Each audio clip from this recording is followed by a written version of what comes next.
книг из фонда Башкирской республиканской специальной библиотеки для слепых имени Макарима Хусаиновича Тухватшина от главного библиографа Альбины Бабенко. Уважаемые читатели, данный обзор подготовлен по уфимским библиосумеркам в рамках всероссийской акции «Библионочь». Тема «Библионочи» в этом году – книга «Путь к звездам». Мероприятия акции будут посвящены науке, технологиям и 60-летию со дня первого полета человека в космос. Обзор электронных аудиокниг. Покорители космоса.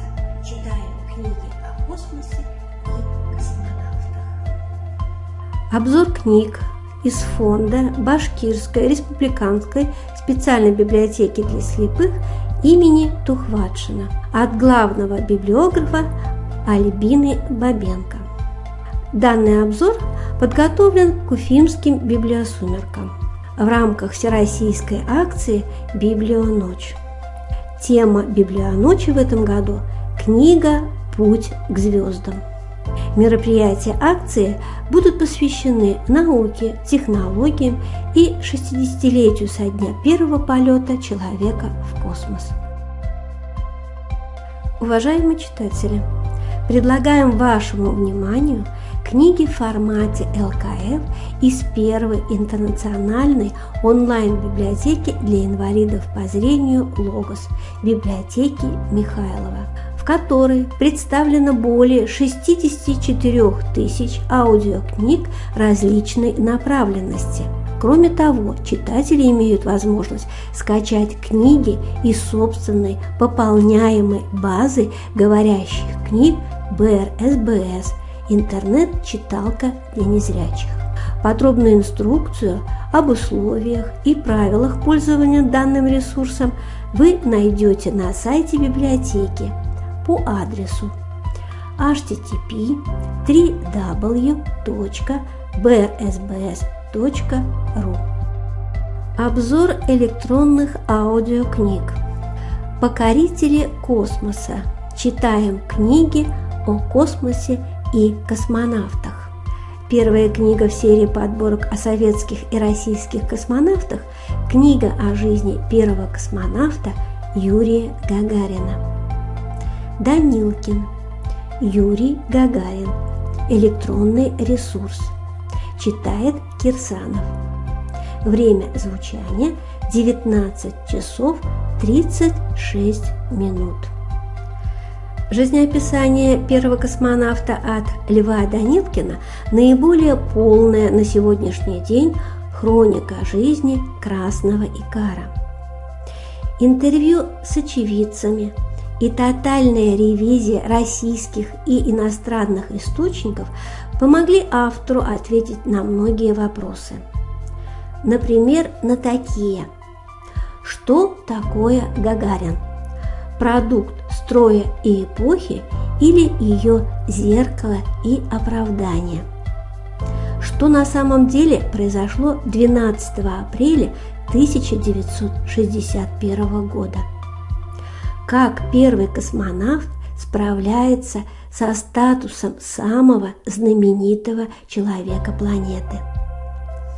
Существовал ли конфликт между ним и политическим руководством СССР? Какова подлинная причина его гибели? Книга вышла к 50-летию первого полета человека в космос. Следующая книга космонавта Алексея Леонова из серии «Современные биографии». Леонов. Время первых. Судьба моя. Я сам. Звукозапись. Читает Леонов. Москва. Логос ВОЗ. 2019 год. Время звучания 7 часов 25 минут. В этой книге космонавт Алексей Леонов раскрывает все тайны космонавтики, знаменитого противостояния СССР и США. Вспоминает он и о том, как впервые в истории человечества вышел в открытый космос. Это невероятно честные и искренние мемуары, о тяжелой, но интересной работе, о становлении характера и о том, что в жизни каждого человека есть место подвигу. Не менее интересны и воспоминания дважды Героя Советского Союза, летчика-космонавта Георгия Михайловича Гречко. Гречко – космонавт номер 34. От Лучины до пришельцев. Электронный ресурс.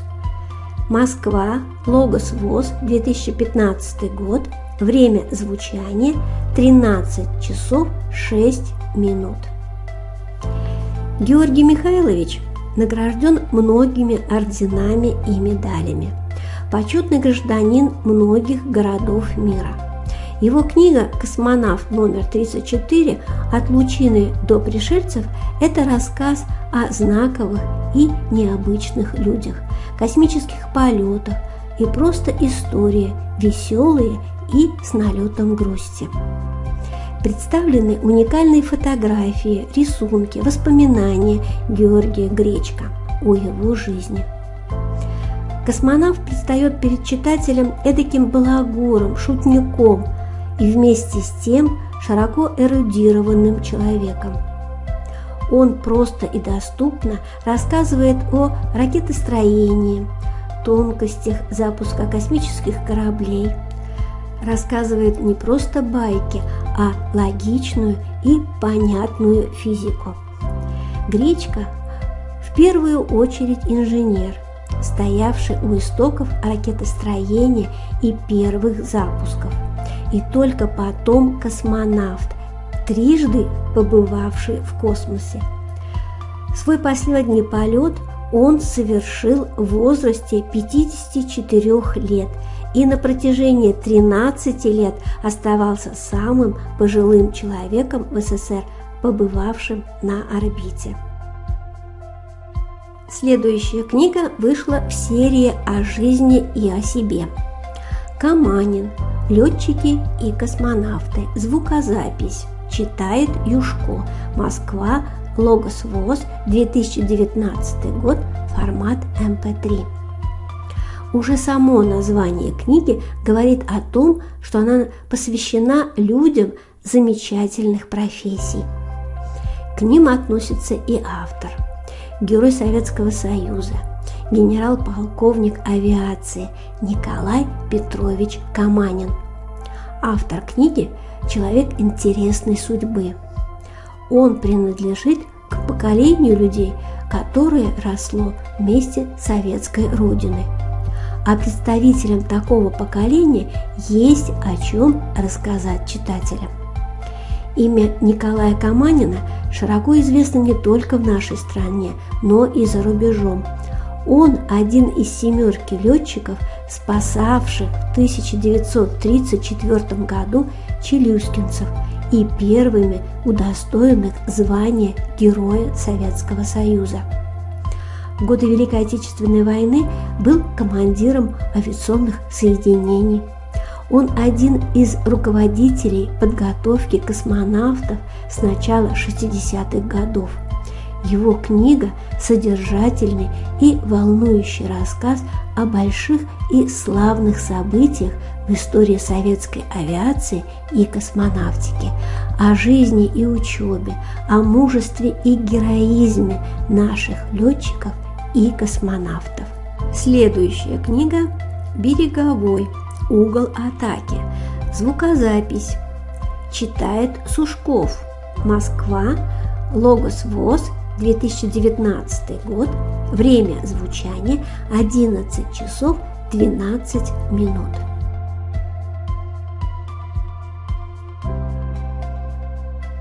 Георгий Тимофеевич – заслуженный летчик-испытатель, летчик-космонавт СССР, дважды Герой Советского Союза, генерал-майор авиация.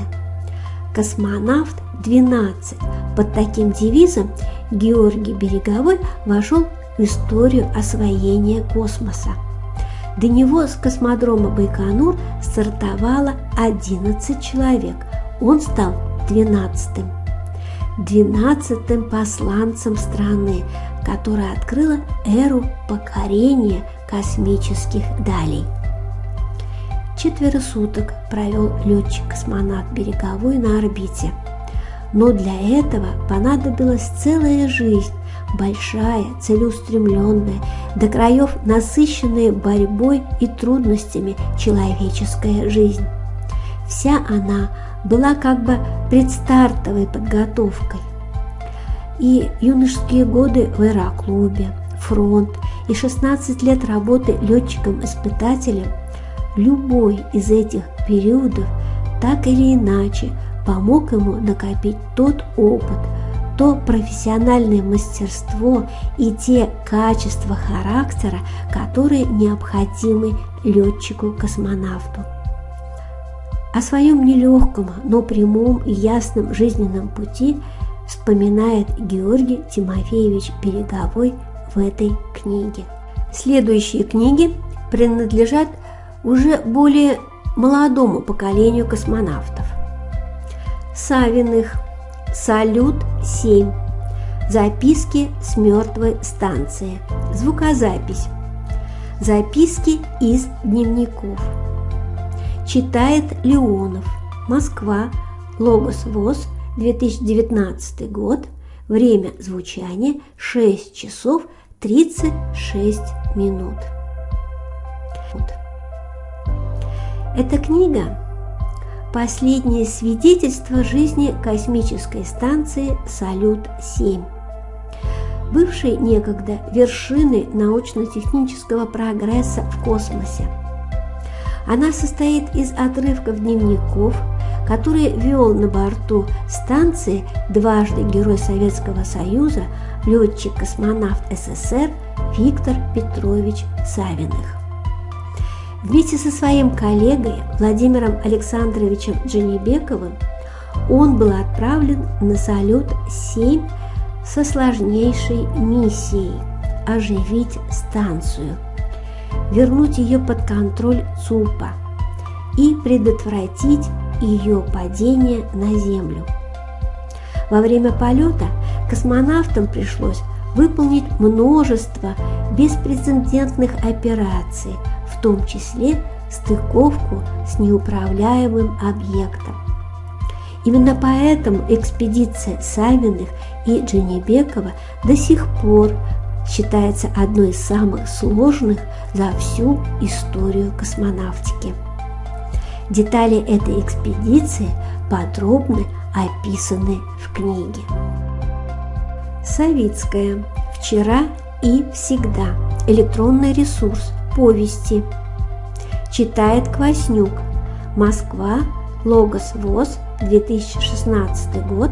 Время звучания 17 часов 22 минуты.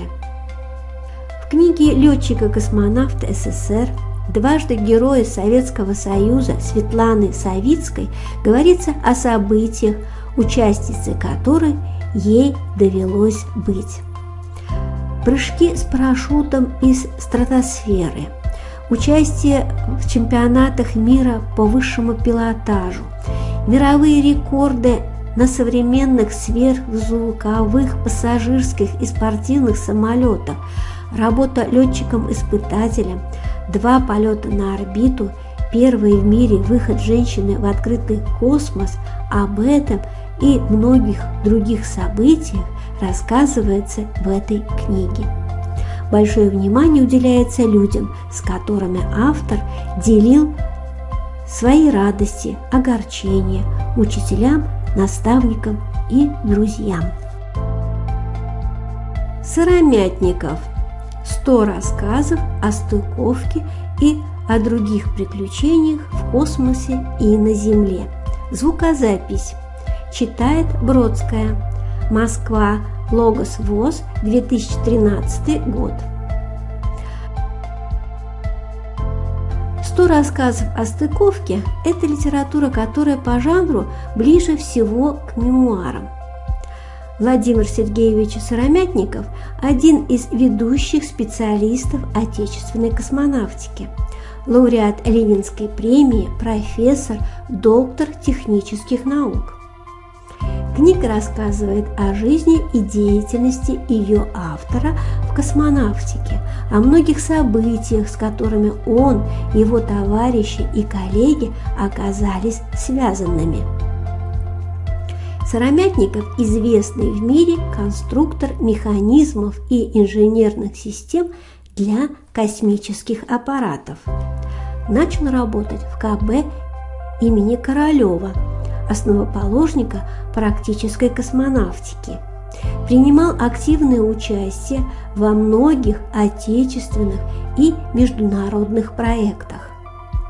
Личный опыт, взаимодействие с главными героями описываемых событий, а также профессиональное знакомство с публикациями и неопубликованными материалами дали ему возможность на документальной основе, но в то же время нестандартно и эмоционально рассказать о развитии отечественной и американской космонавтики с первых практических шагов до последнего времени. Книга иллюстрирована фотографиями из коллекции автора и других частных коллекций.